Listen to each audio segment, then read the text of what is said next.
Welcome to the Phone Transformer. In today's video, we'll show you how to download old games in Android. Let's get started. Step 1. First things first, open the Google Play Store app on your phone. It's the official app store for Android, so you'll find all your favorite games here. Step 2. Now in the Play Store, go to the Apps section.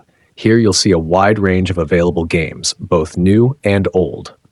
Step 3. If you already know the name of the game you want, skip browsing and just use the search bar at the top. Type in the exact name of the game and hit search. This saves time, especially if you're looking for something specific. Step 4. For example, let's say you want to download an old car racing game. Just type the name, like Real Racing 3, and see the results. Step 5. Now browse through the list of available games.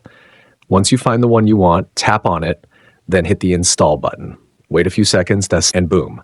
Your old game is now downloading. Once installed, just open it and relive those nostalgic moments. Thanks for watching, and please subscribe to the channel.